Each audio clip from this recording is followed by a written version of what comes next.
अस्सलाम वालेकुम। उम्मीद करता हूँ कि आप सब खैरियत से हैं। आज का हमारा लेक्चर है, जो रिमेनिंग परसेंटेज के बारे में हम पढ़ रहे थे उस लेक्चर को हम कंटिन्यू करते हैं कि अगर हमारे पास एक परसेंटेज हो, गिवन हो, और उसे हमें क्वांटिटी में कन्वर्ट करना हो तो हम कैसे करेंगे। तो convert the percentage into the fraction. हम सबसे पहले उसी जो हमें क्वांटिटी गिवन होगी परसेंटेज में हम उसे 100 से डिवाइड करेंगे।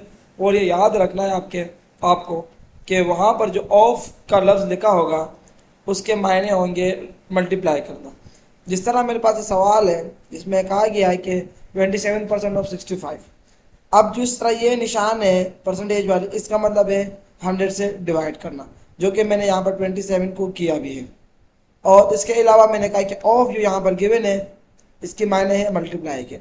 हम इसको मल्टीप्लाई करेंगे 65 से। तो जब हम इसको मल्टीप्लाई करेंगे और डिवाइड करेंगे तो हमारे पास एक एग्जैक्ट आंसर आ जाएगा, और वो हमारे पास है 17.55। बाय कैलकुलेटर अगर आप यूज़ करें तो आपके पास इजीली आ जाएगा। ये हमारे पास यहाँ पर इसका आंसर होगा। हम अगर इसके अलावा दूसरे सवाल की बात करें, हमारे पास एक और एग्जाम्पल है। हम आज आपके लिए बहुत सारे एग्जाम्पल्स लेकर आए हैं। जिस तरह अगर एक मशीन है, शॉप है, वो it takes 32 minutes to machine a certain parts. तो किसी सर्टेन पार्ट्स को ठीक करने या उसको यूज़ करने में 32 मिनट्स लगती है using a new tools. The time can be reduce by 12.5%। Calculate the new time taken. अब जब हमारे पास सवाल में 32 मिनट्स कहा गया और 12.5% ऑफ यूज़ किया गया है। अब इसमें अगर देखा जाए हमारे पास 12.5% ऑफ 32 मिनट्स आ रहा है। हमने क्या किया, हमने कुछ भी नहीं किया, हमने सिर्फ और सिर्फ इसको 100 से मल्टीप्लाई किया और 32 से क्या कर दिया, 100 से डिवाइड किया, 32 से मल्टीप्लाई किया। अगर हम इसको 32 से मल्टीप्लाई करेंगे, 100 से डिवाइड करेंगे, तो हमारे पास जो आंसर आएगा वो क्या आएगा, ऑब्वियसली 4 आएगा। अब हमने यहाँ पे लिखा है कि हमने यहाँ पर मेंशन किया है आंसर्स को कि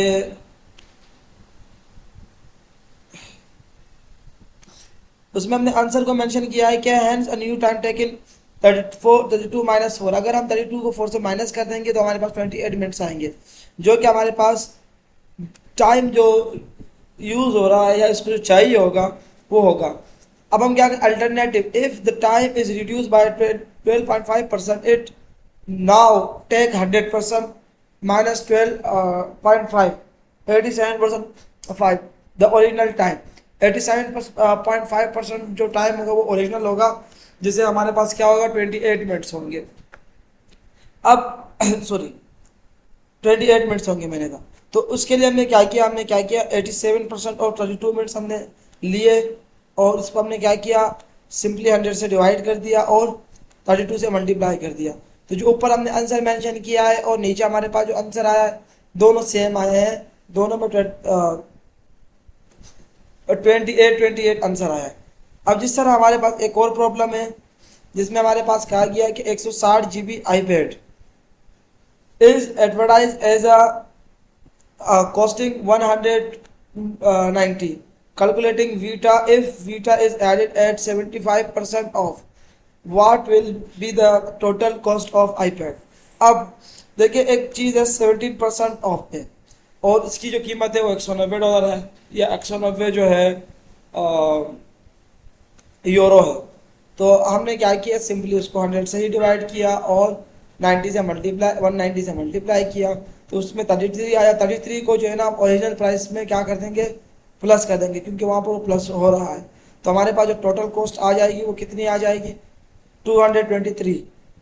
अब इसका एक और तरीका भी है कि as quick method determine the total cost is 1.175 multiply by 90। अगर हम इसको ही 100 से डिवाइड कर देते शुरू में यहाँ पर ही और 190 से मल्टीप्लाई कर देते तो जल्दी हो जाता। दोनों मेथड एक ही है, दोनों में एक ही बात हो रही है कि डिवाइड बाय 100 हो रहा है और मल्टीप्लाई बाय 190 हो रहा है, जिसकी वजह से हमारे पास ये प्रॉब्लम सॉल्व हो रहा है। इंशाल्लाह एंड में हम आपको प्रॉब्लम्स भी देंगे। इस तरह हमारे पास एक और प्रॉब्लम है जिसमें हमने क्या किया है, हमने कहा कि expressing one quantity as a percentage of another quantity. अब अगर इसकी बात की जाए हमारे पास, तो to express one quantity as a percentage of another quantity, divide the first quantity by the second of them multiple by 100। जिस तरह हमारे पास एक्सप्रेस 27 सेंटीमीटर। अब देखिए एक बात याद रखना, यहाँ पर हमारे पास सेंटीमीटर की बात हो रही है, as a percentage of 72 centimetre, correct the to the nearest 1%। अब हम इसको सही करते हैं कि कहा जा रहा है कि हमारे पास जो है बात हुई है 23 सेंटीमीटर की, और इसके अलावा परसेंटेज की बात हुई है 72% की। अब देखिए हमने यहाँ पे लिखा 27 centimetre as a percentage of 72 centimetre. हमने क्या किया कि ये हमारे पास टोटल था और ये मेरे पास ऑक्टेन था, तो हमने टोटल और ऑक्टेन, टोटल को नीचे लिखेंगे, ऑक्टेन को डिवाइड में लिखेंगे। अब मैं इसको परसेंटेज में कन्वर्ट करना था तो इसको मल्टीप्लाई किया 100 से, तो हमारे पास एक टोटल जो बना वो कितना बना, 31%, 31.944% बना।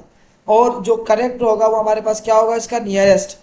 अगर देखा जाए, अगर हम राउंड ऑफ करें तो हमारे पास इसका आंसर क्या होगा, 32 होगा, क्योंकि अगर हम राउंड ऑफ करेंगे तो 31.9 है, राउंड ऑफ करने के बाद हमारे पास ये कितना हो जाएगा, 32 हो जाएगा। इस तरह हमारे पास express 47 minute as a percentage of 2 hours. अब 7 टोटल हमारे पास 2 घंटे हैं और हमारे पास ऑप्टेन जो है वो 47 मिनट की बात हो रही है, और हमें कहा जा रहा है कि ओनली हमें कितना बताना है, 1 डेसिमल आंसर बताना, इससे ज़्यादा हमें नहीं बताना है। जब हमें 1 डेसिमल की बात हुई है तो हम नीचे चलते हैं, इसको आंसर सॉल्व करते हैं।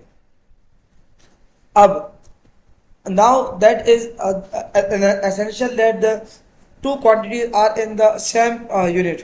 अब देखें एक घंटे में कितने मिनट होते हैं, हमें मालूम है कि 60 होते हैं, तो 2 घंटों में हमारे पास कितने मिनट हो गए, 2 को मल्टीप्लाई कर देंगे 60 से तो हमारे पास 120 आ जाएगा। और 47 हमारे पास, जैसे कि मैं कह चुका हूँ कि ऑप्टेन है और ये मेरे पास टोटल मिनट है, तो ऑप्टेन को डिवाइड किया टोटल से और मल्टीप्लाई किया 100 से, तो हमारे पास आंसर आया 39। अगर हम इसको 39.2 आया तो हमारे पास एक करेक्ट आंसर है। अगर हम इसको और राउंड ऑफ करें तो हमारे पास 1 डेसिमल का कहा गया, तो इसलिए हमें इसको 1 डेसिमल में दिया जा रहा है, 39.2 आ रहा है। इस तरह हमारे पास एक और एग्जाम्पल है कि परसेंटेज को अगर हम चेंज करें, percentage change is given by, अगर हमारे पास एक न्यू वैल्यू दी जाए और ओरिजिनल वैल्यू हो और इसके अलावा हम ओरिजिनल वैल्यू से उसको डिवाइड करें, मल्टीप्लाई करें 100 से, तो हमारे पास परसेंटेज चेंज हो सकता है। जिस तरह हमारे पास कॉस्ट में और उसमें होता रहता है।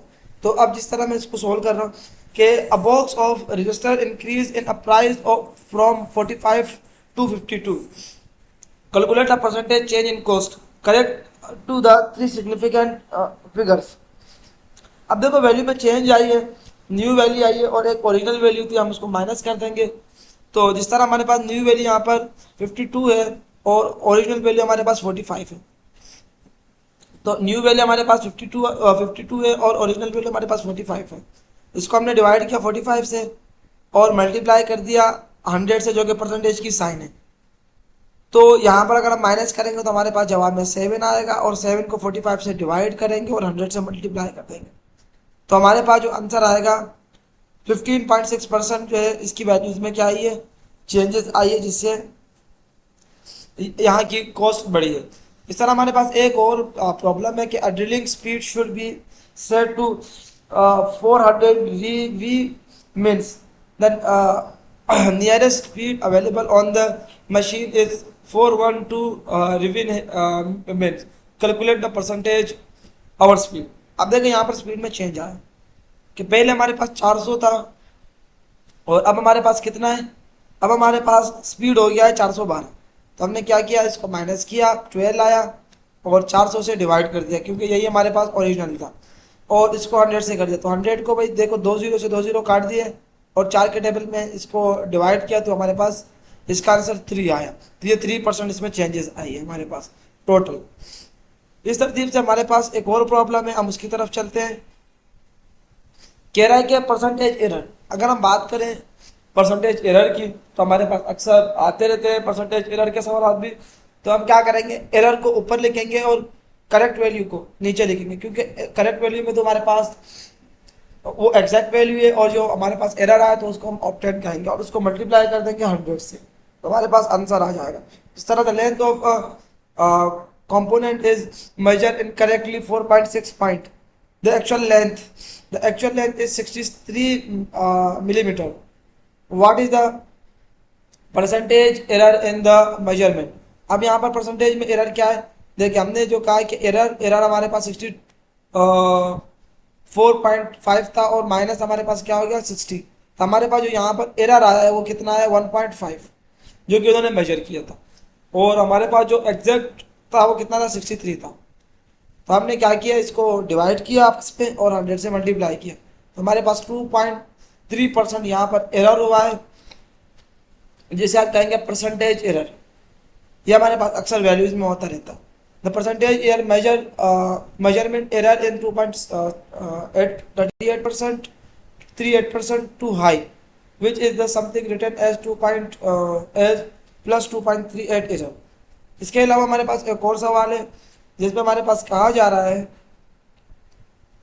कि the voltage across the component in an electrical circuit as calculated as 50 volt using Ohm's law. When measured, the actual voltage is 50 volt. Calculate the correct 2 decimal place the percentage error in the calculation. अब देखिए हम यहाँ पर calculation करते हैं, इसमें अगर देखा जाए हमें कहा जा रहा है कि 54 था हमारे पास, एक जो कैलकुलेट किया गया 54 हमारे पास एक्चुअल था, और जो कि गलत किया गया वो 50 था। तो हमने यहाँ पे माइनस किया तो हमारे पास क्या है 50.4 था, तो हमारे पास 0.4 यहाँ पर एरर है। उसको मल्टीप्लाई किया तो हमारे पास जो कैलकुलेशन की फर्दर मोर, तो हमारे पास जो एरर यहाँ पर आया वो क्या है 0.79%। अब हमने यहाँ पर इसको मेंशन किया, कि the percentage error is in the calculation 0.792 low, ये बहुत कम गलती है, which is something written as minus 0.79 error. ये हमारे पास बहुत माइनर सी एरर है जो कि बहुत कम काउंट होती है। अब हमारे पास एक और होती है कि हम ओरिजिनल वैल्यू कैसे फाइंड करें परसेंटेज को यूज़ करके। अब जिस तरह न्यू वैल्यू और उसके बाद हमारे पास प्लस माइनस हम 100 करेंगे और जो चेंज आएगा वैल्यू में वो, और मल्टीप्लाई बाय 100, ये हमारे पास फार्मूला होगा ओरिजिनल वैल्यू को मालूम करने के लिए। इस तरह हमारे पास amen page 149.50 in a sale for a DVD player which is labeled 35% off. What was the original price of DVD player? In this case, it is a 35% reduction in price.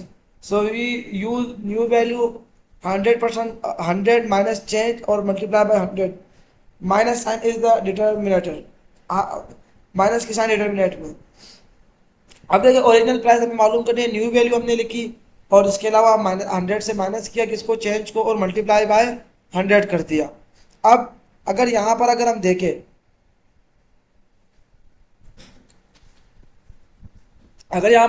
तो 35 को माइनस करें 100 से तो हमारे पास क्या आएगा, अगर 35 को हम माइनस करेंगे तो हमारे पास आएगा 65, जो कि हमने यहाँ लिख दिया, और 149 अपनी जगह पर मल्टीप्लाई करेंगे 100 से, तो यहाँ पर हमारे पास टोटल जो उसकी वैल्यू आई वो हमारे पास क्या आई 230, जो कि हमारे पास ओरिजिनल वैल्यू